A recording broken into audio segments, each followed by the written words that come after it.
What it do, flight crew? FTC. Flight T stand up! I still ain't sober. It is now October. We got the man Ruhi Çenet back at it again. We got some fresh, so clean educationalists. Also kind of like a little 2-in-1-ish, you feel me? The world's largest cave, it has a forest, river, and clouds. How the hell can a cave have clouds inside? Well, we gonna figure that out right now. No quiz, nothing from it. But still pay attention, it's for your knowledge. Now, I could have gave y'all a quiz, you feel me? We ain't have no educationalists in the past month, but I understand, you know? Shandong, the largest cave on our planet. This cave is so massive that it has a completely self-sustaining ecosystem with its own climate conditions. Damn. Hundreds Is that of a meters beach underground. inside of a cave? The clouds you're used to How the fuck can you have sand in the cave? seeing in the sky form inside this cave. Shandong even has an untouched prehistoric rainforest hidden far below the surface, and a vast underground river. From transparent fish to colorful monkeys, over 250 endemic plant and animal species live in this underground world. 7 new animal species were recently discovered here and are unique to this place. Stretching 9 kilometers in length, this cave holds 38.5 million cubic meters of space, and its passages are so enormous that a 40-story skyscraper could fit inside, and its giant... You know, now looking at this, just the first few seconds, dog, give it about like 25 years. I mean, it's already happening, like, or it's been happening, like people have like underground houses and stuff like that. It's going to be a lot more common for people to have, like, you know, in the next 25 to 30 years, like houses underground. You know what I'm saying? I feel like that's where it's going to start leading to. I mean, because they're already running out of space if we're thinking about it. You know, obviously there's hella land, whatever, you get it, but still, they're running out of space. So once everybody takes over to on land, underground is literally going to be the move. And the thing is, are you going to be waxed more for living underground or on land, actually?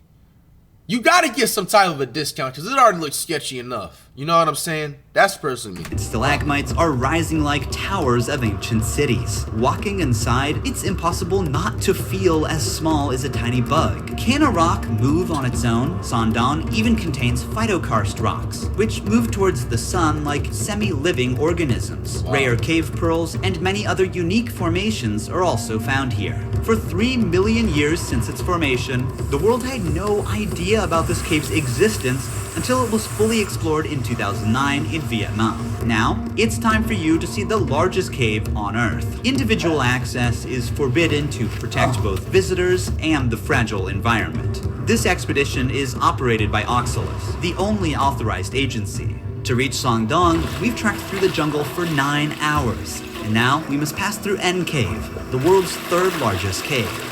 This cave serves as a gateway to the world's largest cave. It's crucial to be fully prepared for every possibility. So before setting out on this journey, we did deep online research about Shandong and its surrounding area to learn about everything that we would need to know.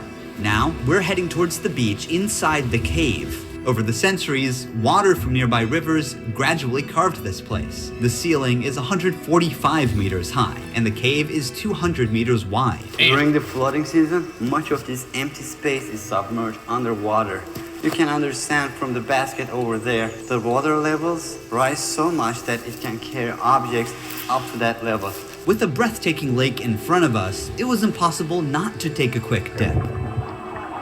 At dusk, the sound of swift birds echoes in the cave. Because of their short and weak legs, these birds can't take off from the ground and must jump from a high place to fly.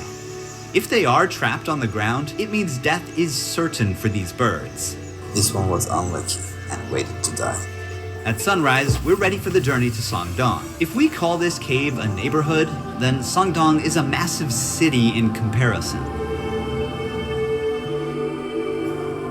We will move to the darkness now. I can't help but wonder what awaits us in Shandong. As we walk, dozens of crickets on the ground start jumping from side to side. The ground is covered with centuries of bat guano. Above us, countless bats hang in deep sleep, but some are awake and constantly defecating on us, so it's not a good idea to look up. Oh! That's how my arm looks. We pass by Damn. formations that look like travertine.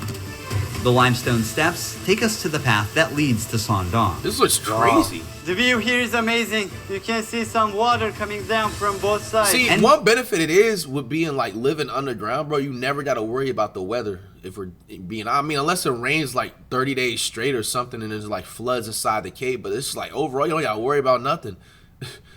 Like if you want to get some sunlight, all right. Whenever it's sun, you just go out, get some sun. If it's raining, you know what I'm saying, you're not going to be affected at all because you're going to be, you know, inside literally the whole cave welcomed us for a night deep in the jungle. Now, it's time to meet Sandong. Now, my thing is, like, what about, like, earthquakes and stuff? Ain't that going to be more deadly, like, underground? You'll feel that more? So I don't know, like. It's trying to come to me, you know? The hell is it's moving bro? towards me. It knows what to leech on. Leech? Oh. Oh. Got too big. Oh! Beneath the soil we walk on lies the 450 million year old limestone formation, which began forming long before the existence of humans or even dinosaurs. This calcium-rich limestone is composed of shells and skeletons of ancient sea animals that sank to the ocean floor and gradually compressed over millions of years. However, since calcium dissolves easily in acid rain slowly erodes limestone and forms caves over time. This is how the world's largest cave was formed, by rain dissolving limestone. A challenging final climb brings us down to the grand entrance of Sandong.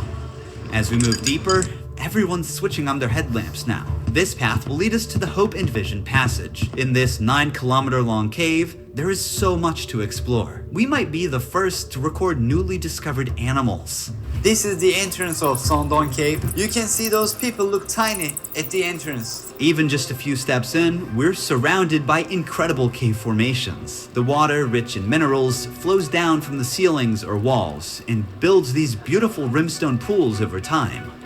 The very first animal greeting us is a cricket. Nah. We are making our way through the rocks. Some stalagmites are sparkling in pure white because of the mineral type they're composed of. It looks like a diamond. Yes, Bro, it does. I ain't gonna lie, I was gonna get ready to say, it kind of looks, this rock right here kind of looks cool. That There's kind of a looks huge cool, I stalactite ain't gonna in lie. bronze color Something about resembling it. frozen waterfalls. The orange-brown hues suggest the presence of iron or other minerals mixed within the limestone. Some stalactites have actually broken off from the ceiling and fell down to the ground. That one in the middle is a fault line. It was formed because of tectonic movements of the Earth. Sandong's enormous size is not just the result of water erosion, but also the fractures caused by tectonic movements, which created pathways for water to flow deeper. There's a huge river in this part of the cave. If you fall, you can't swim. It's so fast. Heavy rains feed many rivers here, and a large and fast river now flows through the cave. How did this come to life? We are like hundreds of meters inside the cave. There is no sunlight. Heavy floods can bring soil and plant stems into the cave. That's why we see a sprouted seed here. Unfortunately, without sunlight, they won't survive for long. The flood also brought spores in, so now there are mushrooms growing here. The moisture and darkness are perfect for them. Just yesterday, the water reached up to here. It carried a lot of mud with it. It's so recent, as if the flood just happened here. Signs of the incident are still visible. We reached the Hope and Vision Passage. This is the largest part of the cave. I'm standing next to the tallest stalagmite in the world. It is 80 meters high. It took an average of 800,000 years for these minerals to accumulate on the ground as water dripped from the ceiling and formed this massive stalagmite. The reason it got so huge is because it grew in a part of the cave where the ceiling is over 170 meters high and more than 130 meters wide. So this part of the cave is as large as a 40-story skyscraper could fit, and even a double-decker aircraft could fly through. You can see the light coming from the first doline very far ahead. That's where we are heading. We spot cloudy-like white patches on the ground. What is this? A spider web. When they sense vibrations What of the a trapped fuck? insect, the I spider thought jumps. spider webs are only like on the walls and like trees and like something on high. I didn't know they made spider webs like on the ground. What is this? A spider web. Bro, When they imagine you sense actually sleep on vibrations that. of a trapped insect, the spider jumps Hell out, nah. bites the prey, and returns to the funnel to eat. These are sand towers. When water drips from above, the parts under the pebbles are protected while their surroundings erode. And in the end, it forms these towers. It looks like a small metropolis. If you carefully look at it, there's a guy standing on the top of that rock. Our teammate in the far distance is now standing on a that stalagmite looks of crazy. 60 meters in length. We move 3 kilometers forward in the cave. This is our camping site. Imagine sleeping here, looking at this view. From here, you can partially see the first dew line. It might look like the cave's exit, but it's actually the first of 2 massive dew lines. And from here on, things will get more incredible. The temperature difference between the outside and the inside of the cave forms mist and clouds inside the cave. The area beyond them is called Watch Out for Dinosaurs. We will explore that place tomorrow. For now, it's time to rest. Now we are going to first doline. This is the next day. There will be a lot of things that we will see today. Let's go. We are crawling through narrow passages to get to the first dew line. It's a very narrow point. These sticky threads are traps belonging to cave worms. They produce a blue-green light from their tail to attract flying insects to these sticky threads. Once an insect gets stuck, the larva pulls up the thread with its mouth and eats its prey. This limestone is the oldest limestone in Southeast Asia. It is more than 400 million years old. While some sea creatures become part of the limestone, others mineralized and ended up as fossils, like you see in this example. We'll get into the details of this fossil later. We're almost there. Sun! Well, it takes for water droplets to reach the ground for like 20 seconds from up there. What is the height of this wall? It's around 140 meters. Everything is huge here. When you look up, you can see the trees of the rainforest surrounding the opening. But right now, we are meters below and still inside the cave. The reason why this hole exists is that hundreds of thousands of years ago, the river flowing inside Songdong eroded the limestone and weakened the roof. The roof couldn't hold up and collapsed, creating this giant hole above. So the light gave life to these algae and mosses. In the afternoon, we'll go to doline number 2. It's very different. You'll see a real jungle there. But first, let's see the first of the last 2 incredible formations here. This is also a stalagmite, but it's a different one. It owes its unique layered shape to the waterfalls. These are phytokarst formations. They are rare limestone formations shaped by the growth of algae, mosses, and microorganisms together with calcium carbonate. Since both biological and geological processes shape them, they're like partly a living and partly non-living. Here you can see the phytokarst formations moving toward the sun like a hand extending from the cave. Climbing 1 kilometer down and up in the dark, we finally reached our next destination. This is the second doline, much bigger than the first one. This looks amazing. All of a sudden, we are in a forest, in a cave. Look here. It looks so cool, but dense. bro, all that walking and stuff, like, The roof always of the gotta cave look at this around point where you collapsed walking as a on. result of the intersection know. of 2 main faults, forming a dew line on the surface 252 meters above where we are. The collapsed cave roof allowed sunlight to enter, giving rise to an entirely new ecosystem. Despite extreme conditions, plants and animals have managed to adapt and turn this place into a unique underground rainforest. As we move forward towards the light, the height of the plants grow. The soil makes it perfect to form a rainforest. A large portion of the soil here consists of bat guano. It is accumulated for millions of years and is highly fertile. The soil here is deep and full of small holes. There is an insect in each hole, and the insects are making traps in these holes to catch animals. This What the jungle hell? is huge. The biologists Bro, found mind more you than that this is a cave. You would think this is outside. This is what's creeping me out, bro. Like, 200 species of plants and almost 60 species of animals living in this area. really? There are some monkeys on trees. This might be the only cave where In a monkeys live. cave? Most primates typically prefer trees as their habitat, and cave environments are not suitable for them. However, this extraordinary cave has become a new living space for certain species. We came across a centipede, and snakes are living in this forest as well. Sound of this forest is calming. Even the explorers who first came here in 2009 thought they'd found the exit for a moment. Remember that we are in a cave. This cave has its own rainforest. All of these trees get thinner but taller to reach the sunlight coming from above. That's why all of them are very thin, but very tall compared to their width. Certain trees reach heights of 40 to 50 meters. It's because the trees prioritize height to maximize sunlight absorption. This is the remains of a snail. Monkeys catch these snails and break them with stones, They then gonna eat work, them. boy. As we move through the cave, like we seafood start or coming something. across signs red-shinned dukes have left behind. Look, So many snails. Most of them are broken and probably eaten by a monkey. We kind of forget we're in the cave because That's it's so what I'm saying. massive. This is where we are going to camp tonight. It's Hell our nah, fourth and bro. final day in the cave. Today, we navigate through a water-filled passage before reaching the Great Wall of How y'all doing in Vietnam. the bathroom? stalagmites here look Y'all fascinating. just gonna take a dump and stuff on somebody's. I mean, somebody didn't create this cave. I mean, but it's created by nature. That's.